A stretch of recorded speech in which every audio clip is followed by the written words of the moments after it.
হোক বা বড়, রাজা হোক বা দরিদ্র, সমস্ত মানুষের মধ্যে একটা সামঞ্জস্য থাকে। সমস্ত মানুষের কাছে তার প্রশংসা অত্যন্ত গুরুত্বপূর্ণ। সে খুবই প্রসন্ন হয় যদি আপনি তার প্রশংসা করেন, কিন্তু আপনি যদি তাকে এটা বলেন যে এটা তোমার ভুল ছিল, তোমার কিছু খামতি ছিল, তখন সেটা সে মানতে রাজিই থাকে না। সব মানুষ এটা শুনতে পছন্দ করে যে সে যেটা করেছে সেটাই সর্বোত্তম। এবার আমি আপনাকে একটা কথা বলি, এ হলো নিন্দা, এ হলো প্রশংসা, আর এই হলো সত্য, যা সবার থেকে উচ্চস্থানীয়। সেই জন্য মানুষ আয়না দেখে। আয়না তাকে তার সৌন্দর্য দেখায় না, তাকে দেখায় যা সত্য, যাতে মানুষ আরো সুন্দর হওয়ার চেষ্টা করতে থাকে। তাই আয়না অত্যন্ত গুরুত্বপূর্ণ সত্যকে জানার জন্য। জীবনে নিন্দুকের মাহাত্ম্য প্রশংসকের মাহাত্ম্যের থেকে অনেক বেশি। কেন? কারণ তারা আপনাকে আপনার খামতি দেখায়, আপনার ভুলগুলো বুঝিয়ে দেয়, আপনাকে একটা সুযোগ দেয় নিজেকে শুধরে নিতে, নিজেকে আরো শ্রেষ্ঠ করে তুলতে, যা প্রশংসক করতে পারে না। তাই জীবনে যদি কখনো নিন্দা করা হয়, তাকে ভালোবেসে গ্রহণ করুন, ধন্যাত্মক রূপে গ্রহণ করুন। যদি নিজেকে কোনো শিক্ষা দেওয়া সম্ভব হয় তাহলে অবশ্যই দিন। দেখবেন মন প্রসন্ন হয়ে বলবে, রাধা রাধা। মানুষ যখন কোনো শক্তি লাভ করে তখন সে নিজেকে বলশালী মনে করে। শক্তি লাভ করলেই তার মধ্যে অহংকার চলে আসে, অভিমান চলে আসে। তার কারণ হলো সে একটা সহজ কথা বুঝতেই পারে না। এই সব যা হচ্ছে সময়ের জন্য হচ্ছে। সময়ের থেকে বেশি বলশালী আর কেউ নেই। এই সময়ের জন্যই রাবণ ভক্তি দ্বারা কৈলাস পর্বত তুলে নিয়েছিলেন। আবার সেই সময়ের জন্যই, সেই কারণেই রাবণকে বধ হতে হলো। তার সাথে সাথে রাক্ষস কুলও ধ্বংস হয়েছিল এবং লঙ্কাও ভস্ম হয়ে গেছিল। দেখতে গেলে জন্ম থেকে মৃত্যু পর্যন্ত এই যে সময়, সেটাই হলো জীবন। কিন্তু তার মধ্যেও যা সময় আসে কোনো কারণেই আসে। সেই সময় আমরা যাপন করে কিছু শিখতে পারি। তাই আজ যে সময় আপনার হাতের কাছে আছে তাকে মুষ্টিবদ্ধ করে রাখুন, তাকে সামলে রাখুন, তাকে সংযত করে রাখুন, অনুভব করুন, তার থেকে কিছু শিখুন, তাকে কোনোভাবেই ব্যর্থ হতে দেবেন না। আর এটা জেনে রাখুন যে ভবিষ্যতে যা কিছু হতে পারে, যা কিছু হতে চলেছে, সেটা না আপনি জানেন আর না তা আপনার বশে রয়েছে।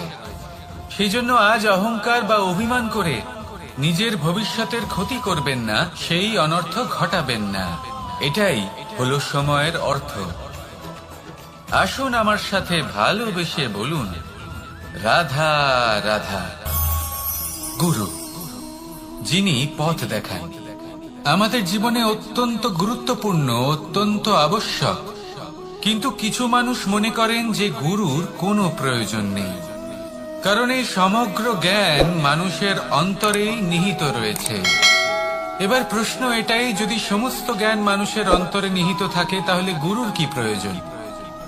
আর যারা আজ পর্যন্ত গুরুকে মেনে এসেছেন তারা কি অনুচিত করেছেন? এর উত্তর আমি আপনাকে দেব একটা উদাহরণ দ্বারা। একটা কাঠ যা জ্বলনশীল, জ্বলনের ঊর্জা তার অন্তরে নিহিত রয়েছে, কিন্তু তার জ্বলনের জন্য বাইরে থেকে একটা অনুঘটকের প্রয়োজন হয়।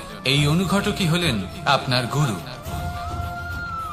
উত্তাপ যা একটা কাঠকে জ্বালাতে পারে, সেই উত্তাপ হলো গুরুর প্রচেষ্টা। যদি সেই গুরুই না থাকে, তার প্রচেষ্টাই না থাকে, তাহলে সেই সমস্ত জ্ঞান যা মানুষের অন্তরে নিহিত তা ব্যর্থ হয়ে যাবে। যদি আপনার সাথে আপনার গুরু থাকেন, আপনার পথ প্রদর্শন করেন, আপনার অন্তরের জ্ঞানকে বাইরে নিয়ে আসতে পারেন, তাহলে তাকে সম্মান করুন আর আমার সাথে ভালোবেসে বলুন, রাধা রাধা। বিপদ আপদ আপনাকে সন্ত্রস্ত করে রাখতে পারে, কিন্তু এই বিপদ প্রত্যেকের জীবনে কোনো না কোনো কারণে থাকে। এটা আপনাকে দেখায় যে আপনার মধ্যে কি খামতি রয়েছে, কেন রয়েছে। এই বিপদ হলো সেই মাধ্যম যার দ্বারা আপনি নিজের দুর্বলতাকে নিজের শক্তিতে পরিবর্তন করতে পারেন। একটা ফুলের দিকে তাকান। একটা ফুল তার বুকে যখন একটা সূচ বিধে এপার ওপার হয়ে যায়, শুধু তখনই আমাদের প্রভুর জন্য ফুলের মালা তৈরি করা যায়। সেই জন্য কখনোই বিপদকে ভয় পাবেন না, তার থেকে দূরে পালাবেন না, একে স্বাগত জানান। বোঝার চেষ্টা করুন এই বিপদ কেন আছে। যদি বিপদকে বুঝতে পারেন তবেই জীবনকে বুঝতে পারবেন। যদি জীবনকে বুঝতে পারেন তবে এই বিপদকে সম্পদে পরিণত করতে পারবেন। আসুন আর আমার সাথে ভালোবেসে বলুন, রাধা রাধা। পরিকল্পনা অত্যন্ত গুরুত্বপূর্ণ, এটা আমাদের জীবনে অত্যন্ত আবশ্যক, এটা আমাদের জীবনে। কিন্তু এই পরিকল্পনা ঠিক কতটা হওয়া উচিত, অর্থাৎ এই পরিকল্পনার সম্পর্কে কতটা চিন্তা করা উচিত, কতটা ভবিষ্যতের বিষয়ে চিন্তা করা উচিত। এবার দূরদর্শিতা অত্যন্ত বিশিষ্ট গুণ মানব জীবনে, কিন্তু দূরদর্শিতায় এতটাও মগ্ন হওয়া উচিত নয় যে কাছের জিনিসগুলোই নজরে না পড়ে। আজকের কথা বাদ দিয়ে শুধুই ভবিষ্যৎ নিয়ে চিন্তা করা অনুচিত। এবার দেখুন, পরিকল্পনা করুন কিন্তু তার থেকে বেশি উপভোগ করুন। এই মুহূর্ত সম্পর্কে অবগত নয়, কিন্তু ভবিষ্যতের কথা আমরা চিন্তা করতে থাকি। আমি এটা অনুভব করতে চাই, ওইটা অনুভব করতে চাই, ওই আনন্দ প্রাপ্ত করতে চাই। এটা অনুচিত। পরিকল্পনা করুন, সংযত করুন, কিন্তু আজকে, বর্তমানকে, এই মুহূর্তকে, জীবনের বাস্তবিক আনন্দ এটা, আর জীবন যাপনের সব থেকে শ্রেষ্ঠ পথও এটা। আসুন আমার সাথে ভালোবেসে বলুন, রাধা রাধা। কখনো কখনো মনে এই ভাবনা আসতেই পারে যে ঈশ্বর আজ পর্যন্ত এত রূপে অবতীর্ণ হয়েছেন, এতবার এই পৃথিবীতে এসেছেন, তারপরেও এই সংসারে কোথাও না কোথাও এই পাপ বসবাস করে। এটার কারণ কি? এটার কারণ আমরা স্বয়ংই। যখন কোনো ব্যক্তি এই পৃথিবীর পথপ্রদর্শন করে, এই সংসারকে উচিত দিশা দেখায়, এই সংসারের মঙ্গল করে, আমরা সেই ব্যক্তিকে মানুষ থেকে ঈশ্বর বানিয়ে ফেলি। সেই ব্যক্তির পতন স্বয়ং আমাদের হাতেই হয়ে যায়, কারণ সেই ব্যক্তি তার শ্বাস প্রশ্বাসের জন্য হয় না। সেই ব্যক্তি হলো সেই ভাবনা যা সে এই সংসারকে প্রদান করেছে। আমরা সেই ব্যক্তির ভাবনাটারই অন্ত করে দিই। এটা উচিত নয়। আমরা ওনাকে প্রভু মেনে নিই। প্রভু মানার পর আমরা ওনার কাছে প্রার্থনা করি, হে প্রভু আমাদের সাহায্য করুন। যদি উনি প্রভুও হন, তাও উনি পৃথিবীতে এসেছেন মনুষ্য রূপে। যা কর্ম করেছেন, যা শক্তি প্রাপ্ত করেছেন, এই দেহ থেকেই প্রাপ্ত করেছেন। আপনাদের এটা বোঝানোর জন্য যে এই কাজ আপনিও করতে পারেন। যারা সৎ আত্মা থাকেন তাদের জন্য সর্বশ্রেষ্ঠ শ্রদ্ধাঞ্জলি হলো এটাই যে আপনি তাদের পদচিহ্ন অনুসরণ করে চলুন। না ওনাদের স্মরণে থাকুন, না পুষ্পের মালা ওনাদের চরণে রাখুন, বরং তাদের ভাবনাকে অনুসরণ করে সেই ভাবনা নিয়ে এগিয়ে চলুন। এটা না শুধু আপনার জন্য, বরং সমগ্র সংসারের জন্য লাভদায়ক। তাহলে এটাই করুন আর আমার সাথে ভালোবেসে বলুন, রাধা রাধা। যখন কঠোর রোদে আমাদের শরীর উত্তপ্ত হয়ে যায়, আমরা গরম অনুভব করি, তখনই যদি বর্ষা হয় আর বৃষ্টির জলের ফোঁটা আমাদের শরীরে এসে পড়ে, তখন কেমন অনুভূতি হয়? বর্ষার এই জলের ফোঁটা যখন ধরিত্রীতে পড়ে, তখন যে নাদ উৎপন্ন হয়, মনে হয় যেন এক সঙ্গীত। এমন এক সঙ্গীত যা স্থিরতার সাথে আমাদের বুঝিয়ে দেয় যে এই সূর্যের উত্তাপ, এই রোদ, তা চিরকালের জন্য থাকবে না। সূর্যের কিরণের যতই তেজ থাকুক, যখন বর্ষা আসবে এই রোদের কিরণকে শীতল করবে। সূর্যের তেজ যতই বেশি হোক না কেন, কখনো না কখনো কালো মেঘ আসবে আর সূর্যকে ঢেকে দেবে। অর্থাৎ এই প্রকৃতি আমাদের শিক্ষা দেয় যে কারোর প্রকাশ, যে কারোর মেধা, চিরকাল টিকে থাকে না। এবার যদি কথা বলি অন্ধকারের বিষয়ে, তবে রাত্রির কালো অন্ধকারকে একটা জোনাকির আলো পরাজিত করে। অর্থাৎ অন্ধকারও চিরকালের জন্য বজায় থাকে না। এটা কি আমরা বুঝলাম? তবে আপনাদের দুটো সহজ প্রশ্ন করব। জীবনে যখন কিছুই আপনাদের সাথে চিরকাল থাকবে না, তাহলে অহংকার কি নিয়ে? আর জীবনে যদি প্রত্যেক দুঃখ, বিপদ, সমস্যা একটা সময়ের পর আপনাকে ছেড়ে চলে যায়, তাহলে পরাজয় মানবেন কেন? এই দুশ্চিন্তা ত্যাগ করুন, এই অহংকার ত্যাগ করুন, আসক্তি ত্যাগ করুন, আর আমার সাথে ভালোবেসে বলুন, রাধা রাধা। ভোজন। এই সংসারে যেই হোক না কেন, কোনো মানুষ হোক, কোনো প্রাণী হোক, কোনো কীট হোক বা কোনো বনস্পতি হোক, প্রত্যেকের জন্য ভোজন অতি আবশ্যক। কারণ ভোজন থেকেই শক্তি পাওয়া যায়, আর সেই শক্তি দিয়েই সংসারের, আমাদের জীবনের সমস্ত কার্য করা যায়। এবার এমন এক ধরনের শক্তি হয় যা শীতের ঋতুতে সূর্য থেকে আমরা পেয়ে থাকি, আর আরেক ধরনের উত্তাপ হয় যা দিয়ে ভোজন রান্না করা হয়, সুস্বাদু নানান ধরনের ভোজন। এবার অত্যন্ত গুরুত্বপূর্ণ হলো যে ব্যক্তি সেই ভোজন বানাচ্ছেন তার মানসিক পরিস্থিতি, এবং সেই ব্যক্তি যিনি ভোজন গ্রহণ করছেন তার মানসিক অবস্থা। যখনই আপনি ভোজন বানাচ্ছেন, তখন ভালোবাসার সাথে কাজটা করুন, ধন্যাত্মক ভাব নিয়ে, সৎ ভাবনার সাথে। কারণ আপনার এই মানসিক স্থিতি শক্তির আকারে সেই খাদ্যের সাথে মিলে মিশে যায়। আর যখনই আপনি ভোজন গ্রহণ করছেন, তখন সদ্ভাবনার সাথে, প্রসন্নতার সাথে গ্রহণ করুন, ধন্যাত্মক ভাব নিয়ে। যদি আপনি প্রসন্নতার সাথে রান্না করেন, প্রসন্নতার সাথে খাদ্য গ্রহণ করেন, তাহলে আপনি প্রসন্নই থাকবেন, আর মন সুপ্রসন্ন হয়েই বলবে, রাধা রাধা। কখনো কোনো চাতক পাখিকে দেখেছেন? কথায় আছে যে বছরে মাত্র একবার সে তার তৃষ্ণা মিটিয়ে থাকে, আর তাও আকাশে ভেসে থাকা মেঘের দ্বারা ঘটানো বৃষ্টির জলের ফোঁটা থেকে। আর কোথাও থেকে সে তার তৃষ্ণা পূরণ করে না। সারা বছর সে নিদারুণ গরম সহ্য করে, তীব্র শীতও সহ্য করে, শুধু এই আশা নিয়ে যে বছরে একবার অন্তত সেই মেঘের ঘন ঘটা হবে, বৃষ্টি হবে, আর সে তার তৃষ্ণা নিবারণ করবে। এটা আসলে কি? এটা আসলে বিশ্বাস। সেই বিশ্বাস যে বছরে একবার সেই মেঘ আসবে তৃষ্ণা নিবারণ করতে।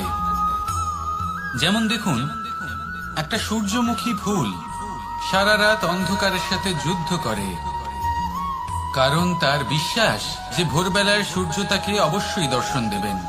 সেটাও বিশ্বাস ছিল যার উপর ভরসা করে মনু একটা নৌকা নিয়ে বেরিয়ে পড়েছিলেন এবং সমস্ত সৃষ্টিকে প্রলয়ের হাত থেকে বাঁচিয়েছিলেন।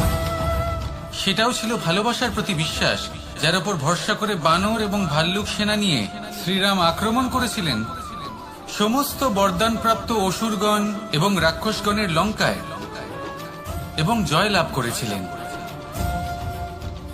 এই বিশ্বাসই হলো এই বিশ্বের আশা। বিশ্বাস রাখুন যে আপনি হলেন সর্বশ্রেষ্ঠ এবং শুধুই নিজের কর্ম করতে থাকুন। এই বিশ্বাসের আশাই আপনাকে প্রতি মুহূর্তে বল প্রদান করবে। এ হলো আমার বিশ্বাস। আসুন আর আমার সাথে ভালোবেসে বলুন, রাধা রাধা। সৌন্দর্য। মানুষ নিজের সৌন্দর্যের বিষয়ে কতটা ভাবে, চায় যে সে সব থেকে বেশি রূপবান হবে, সব থেকে বেশি সুন্দর হবে। কিন্তু সৌন্দর্যের পরিভাষা কি তা কি সে জানে? কোন মাকে জিজ্ঞেস করুন, ওনার জন্য সৌন্দর্যের পরিভাষা ওনার সন্তান। কোন ভক্তকে জিজ্ঞেস করুন, ওনার জন্য সৌন্দর্যের পরিভাষা ওনার ভগবান। শ্রীরামকে জিজ্ঞেস করুন, ওনার জন্য সৌন্দর্যের পরিভাষা হলো হনুমান। ভাঙা হানু, ফুলে যাওয়া মুখ, দেখতে গেলে উনি বানর, লম্বা লেজ, এত নিরীহ যে ওনাকে অমূল্য মালা দিলে সেটা ছিঁড়ে তার ভেতরে শ্রীরামকে খুঁজছিলেন। কিন্তু ওনার ভাবনা কত সুন্দর। উনি এটা বিশ্বাস করেন যে সংসারের যতই মূল্যবান জিনিস দিয়ে এই মালা তৈরি করা হোক না কেন, যদি এর মধ্যে শ্রীরাম না থাকেন তাহলে এর মধ্যে কোনো অর্থ নেই। সৌন্দর্য রূপে নয়, ভাবনায় নিহিত থাকে। যদি আপনি সৌন্দর্য প্রাপ্ত করতে চান তাহলে তা কর্মে নিয়ে আসুন, ভাবনায় এবং বিচারে নিয়ে আসুন। এই সৌন্দর্য আপনার সাথেই থাকবে। যদি আপনি সৌন্দর্যকে রূপের মধ্যে খোঁজেন তাহলে কিছুক্ষণের জন্য পাবেন, সেই সৌন্দর্য সময়ের সাথে হারিয়ে যাবে। সৌন্দর্য যদি পেতে চান, খুঁজতেই চান, তাহলে হৃদয় খুঁজুন, কর্মে খুঁজুন। মন প্রসন্ন হয়ে বলবে রাধা রাধা। ব্যায়াম, এই শব্দ আমরা সকলে শুনেছি, আর এটা সারা জীবন আমাদের সাথেই থাকে কোনো না কোনো রূপে। যখন আমরা জন্মগ্রহণ করি, চলতে শিখি, প্রথমে আমরা হামাগুড়ি দিয়ে চলি, পরে চলতে চেষ্টা করি কিন্তু পড়ে যাই। তখন আমাদের বাড়ির গুরুজনেরা আমাদের আটকান না। ওনারা মনে করেন এইভাবেই আমাদের সন্তান চলতে শিখবে, এইভাবেই তার পা আরো মজবুত হবে, যা অত্যন্ত গুরুত্বপূর্ণ। এইবার জীবনকালে যতই আমরা এগোতে থাকি, এই ব্যায়াম বিভিন্ন রূপে আমাদের সাথেই থাকে। কিন্তু আপনি কি জানেন যে এই ব্যায়ামের তাৎপর্য আসলে কি? আপনি কি জানেন এই ব্যায়ামের মর্ম আসলে কি? যখনই আমরা এই ব্যায়াম করি, আমাদের শরীরের মাংসপেশি ক্ষয় হয়। প্রথমে তা ক্ষয় হয়, তারপর আবার তা নির্মিত হয়। আরো শ্রেষ্ঠ, আরো শক্তিশালী মাংসপেশি আমরা লাভ করি। অর্থাৎ এই ব্যায়াম হলো সৃজনের বিজ্ঞান। এই ব্যায়াম আমাদের জন্য অত্যন্ত আবশ্যক। সেই জন্য জীবনে যখনই কোনো কিছু নষ্ট হয়ে যায়, চলে যায়, তখন হতাশ হয়ে পড়বেন না, তাকে পুনর্নির্মাণ করার চেষ্টা করবেন। আর এই শিক্ষা আমরা লাভ করি পাখিদের থেকে। যখনই বর্ষা হয়, ঝড় আসে, যখন পাখির বাসা ভেঙে চুরমার হয়ে যায়, তারা হার মেনে নেয় না। সে আবার অল্প অল্প করে সব খুঁজে একত্রিত করে আবার নিজের বাসা বানিয়ে তোলে, পুনরায় এক জীবনকে জন্ম দেয়, এক নতুন পরিবারকে জন্ম দেয়। তাই মনে রাখবেন, জীবনে এইভাবেই যদি আপনি নির্মাণ করতে চান, সৃজন করতে চান, তাহলে সেই নির্মাণের জন্য ভাঙনের অভিজ্ঞতা থাকা অত্যন্ত আবশ্যক। ভগ্ন বস্তুকেও সম্মান করা অত্যন্ত আবশ্যক। এই আচরণ মনে নিয়ে আসুন, মন প্রসন্ন হয়ে বলবে রাধা রাধা। আমাদের এই জীবন, তাতে এই যে সময় চক্র, তা তিনটি ভাগে বিভক্ত। এক হলো অতীতকাল, ফেলে আসা অতীত, তারপরে আসে বর্তমান, এখনকার এই মুহূর্ত, আর তারপর আসে আগামীকাল অর্থাৎ ভবিষ্যৎ। এবার এখানে সব থেকে গুরুত্বপূর্ণ হলো অতীতকাল, ভবিষ্যৎকাল, ফেলে আসা অতীত এবং আগামী সময়। কেন? কারণ এই দুইয়ের উপর নির্ভর করছে যে আপনি বর্তমানে কি করতে চলেছেন। শুধু প্রয়োজন হলো সঠিক দৃষ্টিভঙ্গি। অতীতকালকে যদি আপনি একটি দৃষ্টিভঙ্গি থেকে দেখেন, তাহলে অতীতকালে আপনি দুঃখও দেখতে পাবেন, যন্ত্রণাও দেখতে পাবেন। অন্য কোনো দৃষ্টিভঙ্গি থেকে দেখলে আপনি অতীতকাল থেকে শিক্ষাও লাভ করবেন। এবার এই শিক্ষা অনুসারেই বর্তমানে কর্ম করা উচিত। এবং যদি ভবিষ্যতের কথা বলি, তাহলে বলবো ভবিষ্যতের কথা ভেবে আপনি আজ অবশ্যই চিন্তিত হতে পারেন। অন্য একটি দৃষ্টিভঙ্গি থেকে দেখলে এই ভবিষ্যতেই আপনি একটি লক্ষ্য, একটি উদ্দেশ্য দেখতে পাবেন, যে আপনি কি করতে চান, কি লাভ করতে চান। এবার সেই অনুসারে বর্তমানে কর্ম করা উচিত, ভবিষ্যৎ এবং অতীতকাল অনুসারে। এভাবেই যদি জীবনে কর্ম করতে থাকেন, আপনার এই বর্তমানের দিনগুলো আপনি একটু নতুন ভাবে বাঁচতে পারবেন। এভাবেই যদি জীবনে এগোতে থাকেন, তাহলে আপনার জীবনে আনন্দের উদ্ভব হতে কেউ বাধা দিতে পারবে না। আসুন আমার সাথে ভালোবেসে বলুন রাধা রাধা। পরিকল্পনা অত্যন্ত গুরুত্বপূর্ণ, এটা আমাদের জীবনে অত্যন্ত আবশ্যক, এটা আমাদের জীবনে। কিন্তু এই পরিকল্পনা ঠিক কতটা হওয়া উচিত, অর্থাৎ এই পরিকল্পনার সম্পর্কে কতটা চিন্তা করা উচিত, কতটা ভবিষ্যতের বিষয় চিন্তা করা উচিত। এবার দূরদর্শিতা অত্যন্ত বিশিষ্ট গুণ মানব জীবনে, কিন্তু দূরদর্শিতায় এতটাও মগ্ন হওয়া উচিত নয় যে কাছের জিনিসগুলোই নজরে না পড়ে। আজকের কথা বাদ দিয়ে শুধুই ভবিষ্যৎ নিয়ে চিন্তা করা অনুচিত। এবার দেখুন, পরিকল্পনা করুন কিন্তু তার থেকে বেশি উপভোগ করুন। এই মুহূর্ত সম্পর্কে অবগত নয়, কিন্তু ভবিষ্যতের কথা আমরা চিন্তা করতে থাকি। আমি এটা অনুভব করতে চাই, ওইটা অনুভব করতে চাই, ওই আনন্দ প্রাপ্ত করতে চাই। এটা অনুচিত। পরিকল্পনা করুন, সংযত করুন, কিন্তু আজকে, বর্তমানকে, এই মুহূর্তকে, জীবনের বাস্তবিক আনন্দ এটা, আর জীবন যাপনের সব থেকে শ্রেষ্ঠ পথও এটা। আসুন আমার সাথে ভালোবেসে বলুন, রাধা রাধা। মানুষ কখনো কখনো সময়কে নিয়ন্ত্রণ করতে চেষ্টা করে, কখনো কখনো সময়ের গুরুত্ব বুঝতে পারে না। এটা ভাবে যে এই কিছু মুহূর্ত কেটে যাক, একে অতিবাহিত করি, তাহলে কি বা হবে, কয়েকটা মুহূর্ত মাত্র। কিন্তু তা নয়। আজকের একটা মুহূর্ত ভবিষ্যতের অনেক বড় পরিবর্তনের ভিত হতে পারে। আজকের একটা মুহূর্ত আপনার ভবিষ্যৎকে উজ্জ্বল করে তুলতে পারে। সেই জন্য ছোট ছোট মুহূর্তগুলিকে অদেখা করবেন না। সময়কে কাজে লাগান, পূর্ণরূপে কাজে লাগান।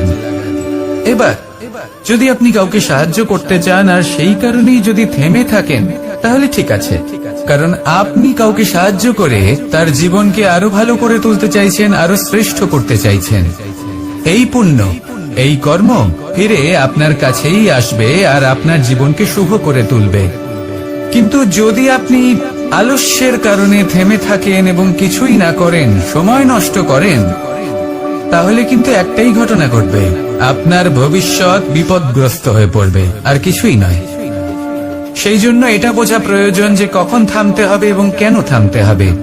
যদি আপনার থামার কারণ এবং সময় অনুচিত হয়ে থাকে, তাহলে আপনার ভবিষ্যৎ কখনোই উচিত হতে পারে না। সেই জন্য সময়কে সম্মান করুন আর পূর্ণ ব্যবহার করতে শিখুন। আর আমার সাথে ভালোবেসে বলুন, রাধা রাধা।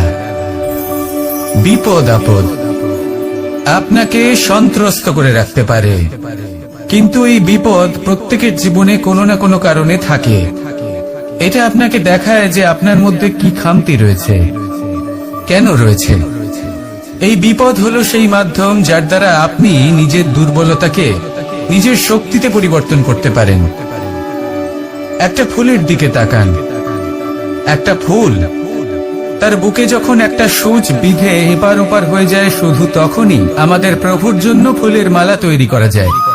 সেই জন্য কখনোই বিপদকে ভয় পাবেন না, তার থেকে দূরে পালাবেন না, একে স্বাগত জানান। বোঝার চেষ্টা করুন এই বিপদ কেন আছে। যদি বিপদকে বুঝতে পারেন তবেই জীবনকে বুঝতে পারবেন। যদি জীবনকে বুঝতে পারেন তবেই এই বিপদকে সম্পদে পরিণত করতে পারবেন। আসুন আর আমার সাথে ভালোবেসে বলুন, রাধা রাধা। জীবনে সবথেকে বেশি গুরুত্বপূর্ণ বস্তু কি?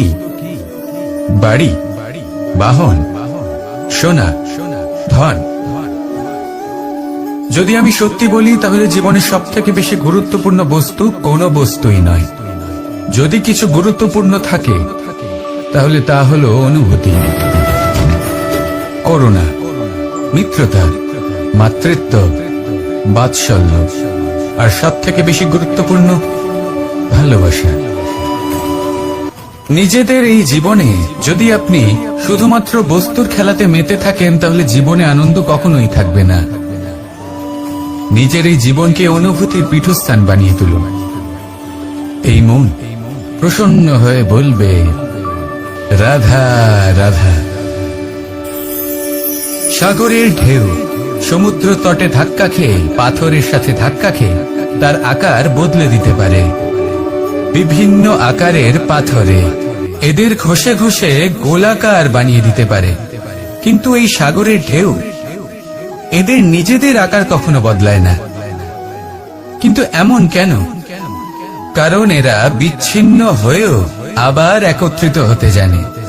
অর্থাৎ যখন এরা বিচ্ছিন্ন হয় তখন মতভেদ অবশ্যই, কিন্তু আবার একত্রিত হওয়া হলো এদের একতার প্রতীক। দেখুন, ঝগড়াঝাঁটি, তর্ক বিতর্ক, মতভেদ এগুলো জীবনের অভিন্ন অঙ্গ, কিন্তু এদের কখনো মনে প্রবেশ করতে দেবেন না। যদি মনে প্রবেশ করেও ফেলে, তাদের মনে ঘর করতে দেবেন না, এদের বের করে ফেলুন। এই ঝগড়াঝাঁটি, তর্ক বিতর্ক, মতভেদ এদের সারা জীবন সাথে নিয়ে চলবেন না। যদি একসাথে নিয়ে চলতে চান, তাহলে সকলকে একসাথে নিয়ে চলুন, ঢেউয়ের মতো। একতায় বিশ্বাস রাখুন। একসাথে মিলে যদি এগোতে থাকেন, তাহলে অনেক দূর পৌঁছবেন, নয়তো শুধু দূরের কথা ভেবেই যাবেন। কি চান সেই সিদ্ধান্ত আপনারই। আসুন আর আমার সাথে ভালোবেসে বলুন, রাধা রাধা। এই সাগর হলো বিশাল। কথায় আছে যে জীবনের উৎপত্তি সাগর থেকেই হয়েছে। কথাটা ঠিকও। এই সাগরই আমাদের ভিন্ন ভিন্ন ধরনের বনস্পতি প্রদান করেন, মণি এবং মুক্ত প্রদান করেন। আমরা কতটা তুচ্ছ সেই বিষয়ে আমাদের উপলব্ধি ঘটান, আমাদের প্রেরণা প্রদান করেন, যাতে আমরাও সাগরের মতো বিশাল হয়ে উঠতে পারি। এই সাগরের অনেকগুলো গুণ আছে যা আমরা শিখতে পারি। আজ আমি কথা বলবো একটা বিশেষ গুণের বিষয়। বেশিরভাগ মানুষ মালিন্য, নোংরা পদার্থ, নোংরা বস্তু, অপদ্রব্য এই সাগরে ভাসিয়ে দেন। কিন্তু সাগর এই পদার্থ নিজের মধ্যে একত্রিত করে রাখেন না, এই সব নিজের ভেতর থেকে বাইরে বের করে দেন। এ হলো অত্যন্ত শ্রেষ্ঠ একটা গুণ। কিন্তু এই কাজকেও সার্থক করার জন্য সাগরেরও একটা তটের প্রয়োজন পড়ে, যেখানে সাগর এই সব বস্তু বাইরে বের করে ফেলতে পারে। আর মানুষও ভিন্ন কিছু নন। দেখুন, মানুষেরও তো একটা তটের প্রয়োজন পড়ে। এই তট, তিনি হয়তো আমাদের গুরু হতে পারেন, আমাদের মা বাবা হতে পারেন, ভাই বা মিত্র হতে পারেন, বা হয়তো সেই সমস্যাগুলি যার থেকে আমরা দূরে পালিয়ে যাচ্ছি। কারণ যখন আপনি এই সমস্যাগুলির সম্মুখীন হবেন, শেষ পর্যন্ত আপনি শিক্ষাই পাবেন। সব থেকে বেশি গুরুত্বপূর্ণ এই মনকে পবিত্র রাখা। আর তার জন্য একটাই উপায় আছে, এই মন তার মন্থন করা। যদি এই মনের মন্থন করেন, তাহলে পূর্ণরূপে পবিত্র হবেন। আর এই মন, আপনি তো জানেনই, প্রসন্ন হয়ে বলবে, রাধা রাধা। যদি আমি আমার চোখ বেঁধে কোনো একটা নির্দিষ্ট দিকে নিজের সমস্ত শক্তি প্রয়োগ করে ছুটে যাই, তাহলে কি হবে? আমি কোথাও ধাক্কা খেতে পারি, নিজের ক্ষতি করতে পারি, কোথাও পড়ে যেতে পারি, তাই না? অর্থাৎ এটা নিশ্চিত এই কাজ আমার করা উচিত নয়। কিন্তু আজকের দিনে প্রত্যেকটা মানুষ এই কাজই করছেন, তাই না? কোনো কাজ করার পূর্বে সেই কাজের বিষয়ে সম্পূর্ণ তথ্য কোথায় সংগ্রহ করছেন? শুধু এটুকু জানেন যে এই কাজটা করলে কত ধন অর্জন করবেন আর কত নাম হবে, আর ব্যাস সামনে এগিয়ে যান। এটা উচিত নয়। পূর্ণরূপে যে কোনো কাজ করার আগেই সেই কাজের বিশ্লেষণ করে নেওয়া উচিত, তা বুঝে নেওয়া উচিত, এবং সেই বিষয়ে অবশ্যই খেয়াল রাখা উচিত যে আপনার শরীর এবং আপনার মন এই কাজ করার জন্য কি প্রস্তুত রয়েছে। যদি তা না হয়, তাহলে প্রথমে নিজেকে শুধরে নিন, তারপরে সেই কাজ করুন। যদি এইভাবে জীবনে সামনে এগোন, তাহলে সাফল্যের সম্ভাবনা জীবনে অনেক বেশি বেড়ে যাবে। তাহলে এটাই করুন, আর আমার সাথে ভালোবেসে বলুন, রাধা রাধা। আমরা জীবনে চলতে চাই, সামনে এগোতে চাই, কিন্তু কখনো কখনো এমন হয় যে আমরা আমাদের লক্ষ্য দেখতেই পাই না। আমরা চিন্তিত হয়ে পড়ি, ব্যতীত হয়ে পড়ি, আমরা কিছু বুঝতেই পারি না। এই মন অশান্ত হয়ে যায়। কিন্তু যদি আপনি থেমে যান, তাহলে নিজের পথ এবং নিজের লক্ষ্য থেকে সরে যাবেন। সেই জন্য চলতে থাকুন, থামবেন না। যতদূর পারবেন চলতে থাকুন, যতদূর দৃষ্টি যাচ্ছে চলতে থাকুন। তারপরেই দেখবেন পরবর্তী পথ আপনা থেকেই আপনার সামনে আসবে। কারণ আপনার দৃষ্টির সীমা থাকতেই পারে, দৃষ্টিভঙ্গির সীমা নেই। আপনার পথের সীমারেখা থাকতেই পারে, কিন্তু সেই পথে চলার সাহসের সীমা নেই। সেই জন্য নিজেকে অসীমিত করে তুলুন। এই সীমারেখা আপনা থেকেই দূর হয়ে যাবে, লক্ষ্য নিজে থেকেই দেখতে পাবেন, আর এই মন সুপ্রসন্ন হয়ে বলবে, রাধা রাধা। সম্পর্ক হলো আমাদের জীবনের একটি আধার। কিছু সম্পর্ক এমন যা আমরা জন্মসূত্রে লাভ করি, যেমন পরিবার, মা, বাবা। কিছু সম্পর্ক আছে যা আমরা জীবনে অর্জন করে থাকি, তা সে প্রেমের হোক, স্নেহের হোক বা বন্ধুত্বের। এই সকল সম্পর্ক লাভ করার বা গড়ে তোলার 5টি ধাপ রয়েছে।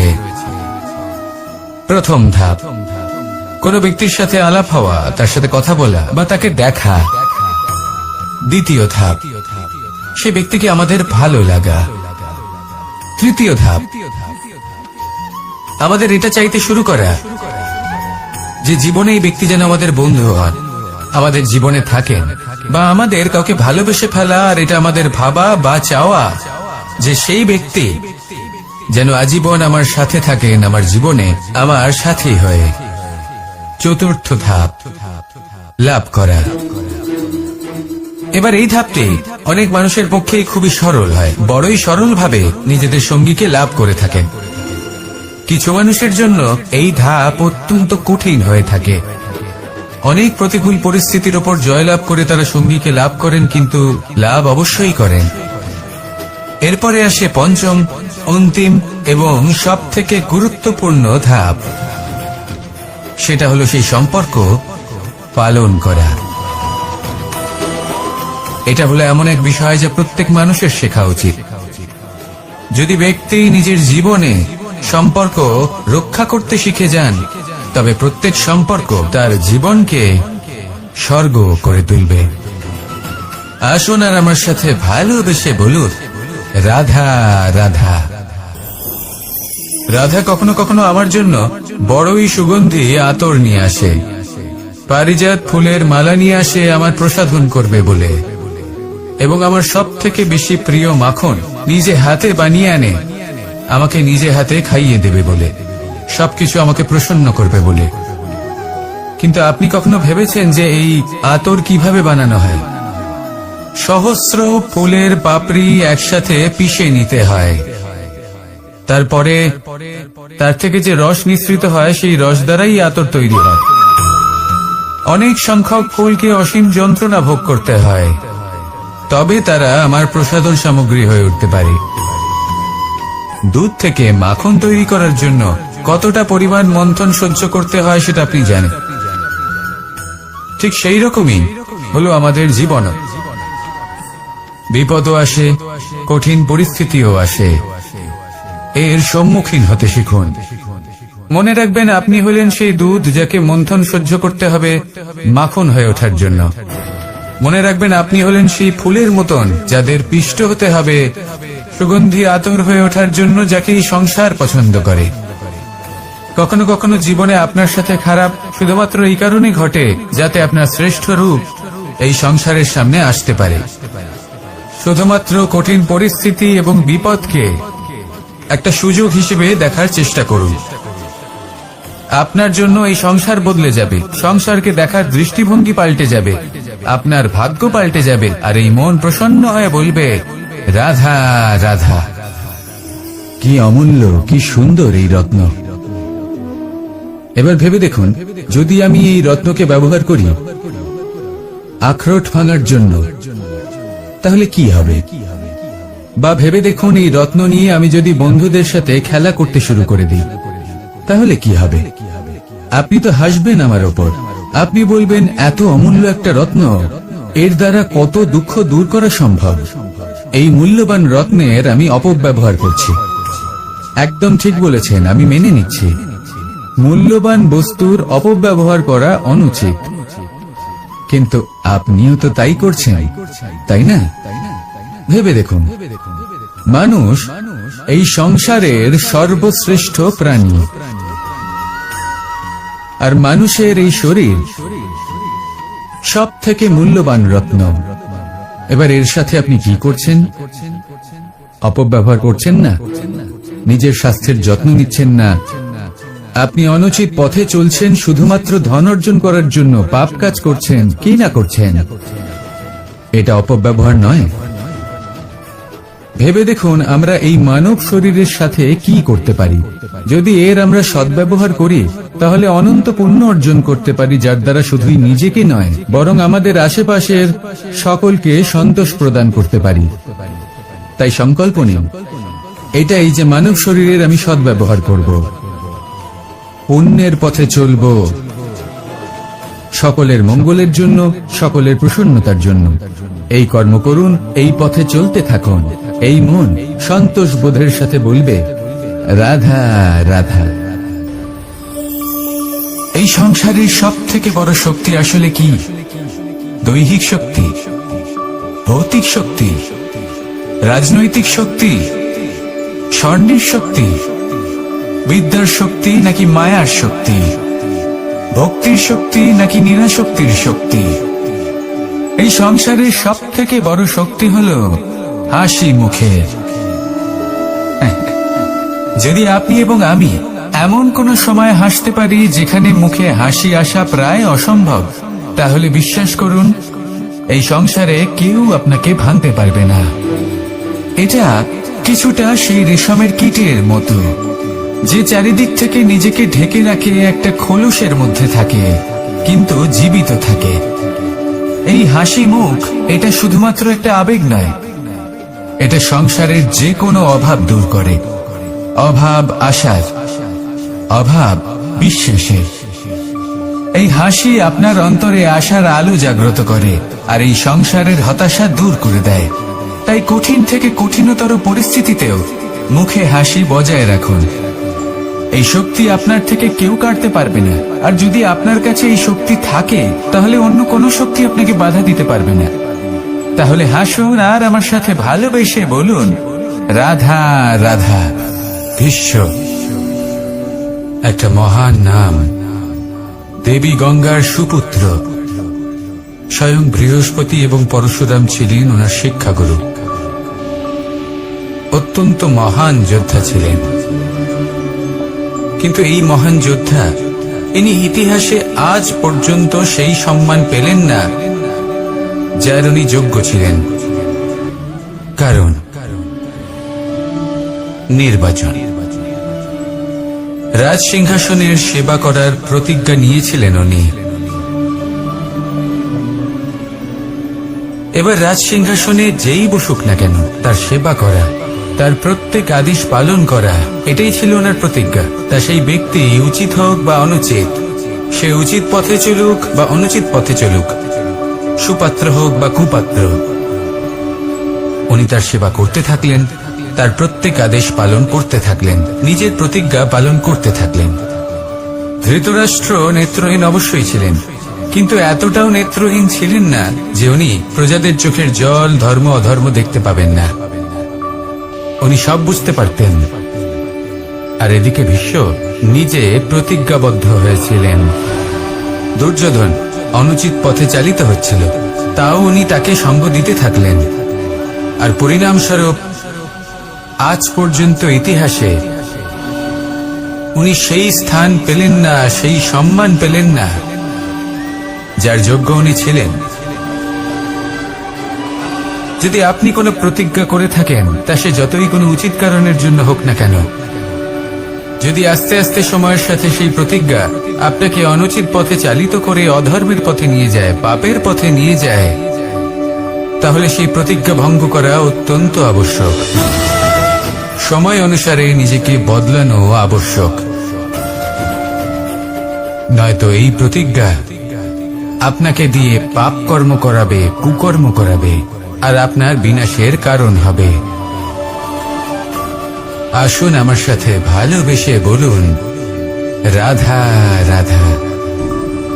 আমার দাদা আমাকে অনেকবার বলেছেন, কানাই তুমি তো স্বয়ং নারায়ণ, তুমি এক তড়িতে সবকিছু এমনি ঠিক করে দাও না কেন? এবার দাদাকে কি করে বোঝাবো? আচ্ছা, আপনি নিজেই ভেবে দেখুন, সিংহকে জঙ্গলের রাজা বলা হয়, কিন্তু সিংহ শুধুমাত্র তার ইচ্ছে প্রকাশ করলেই কোনো হরিণ কি নিজেই হেঁটে তার কাছে আসবে? নিজেই কি রাজি হয়ে যাবে তার আহার হওয়ার জন্য? না, কখনোই না। যে কোনো কাজকে সফল করে তোলার জন্য আপনাকে চেষ্টা করতে হবে, পরিশ্রম করতে হবে যাতে সেই কাজ ভালোভাবে সম্পন্ন হয়। শুধু ইচ্ছে দিয়ে